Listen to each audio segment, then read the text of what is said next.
होडीवाला माणूस येता आम्हा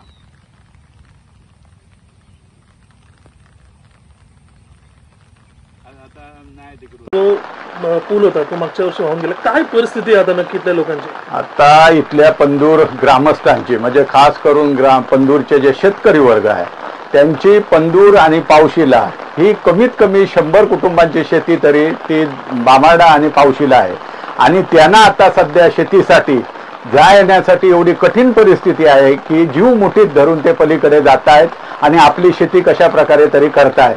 परंतु आज 2-3 दिवसापूर्वीच एक इथे नदीमध्ये मजदूर आपला वाहून गेला आणि हा मला वाटतं ब्रिज गेल्यानंतरचा पहिला बळी ठरला. मला वाटतं पुढे आणि असे किती बळी जातील आणि मग शासनाला जाग येईल. तरी मला असं वाटतंय की पंदूरच्या शेतकऱ्यांकडे शासनाने जरूर लक्ष द्यावे आणि लवकरात लवकर हा बंधारा व्हावा हीच सर्व पंदूर ग्रामस्थांची इच्छा आहे. आपलं नाव? माझं नाव श्यामसुंदर सावंत. जो बंधारा पूल आहे तो होण्यासाठी काय प्रयत्न केलेत मागील वर्षभरात?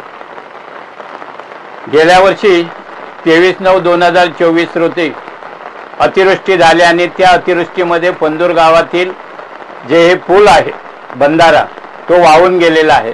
त्यानंतर समस्त गावातील लोकांची मिटिंग झाली आणि त्या मिटिंगमध्ये असं ठरलं की ग्रामपंचायतीच्या वतीने त्याचा पाठपुरावा करावा आणि त्याच्याप्रमाणे त्यावेळेचे तत्कालीन पालकमंत्री रवींद्रनाथ चव्हाण यांच्या जनता दरबारमध्ये ही कैफियत मांडण्यात आली आणि त्याच्यावर ॲक्शन घेण्याबाबत त्यांनी त्वरित ॲक्शन घेण्याबाबत संबंधित खात्याच्या डिपार्टमेंटच्या लोकांना सूचना देण्यात आल्या. त्याप्रमाणे तिथले जे अधिकारी होते त्यांनी अतिशय सहकार्य करून आपल्याकडचं असलेलं सर्व भाग त्यांनी रत्नागिरी विभागीय कार्यालय येथे पाठवला. तिथेही त्यांनी संपर्क साधून अधीक्षक अभियंता ठाणे यांच्याकडे पाठवला.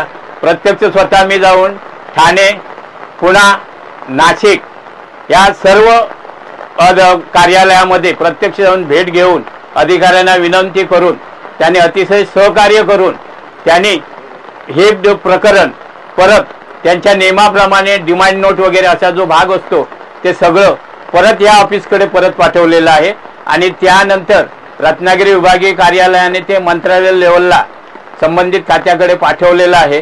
डिमांड नोटचे जी डिमांड आहे 7,50,000 ती आल्यानंतर पुढील कार्य हे होईल आणि त्याच्यानंतर टेंडरायझेशन होऊन लवकरात लवकर होईल.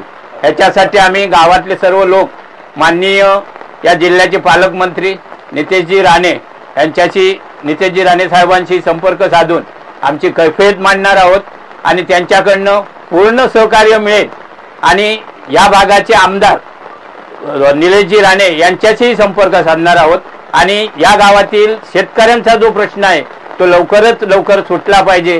कारण आर्थिकदृष्ट्या शेतकरी फार दुर्मिळ आहे. शेती न केल्यामुळे उपासमारीचा भाग येऊ शकतो. या सगळ्या गोष्टीची ज्या काय गोष्टी आहेत ते आम्ही त्यांच्यासमोर मांडणार आहोत.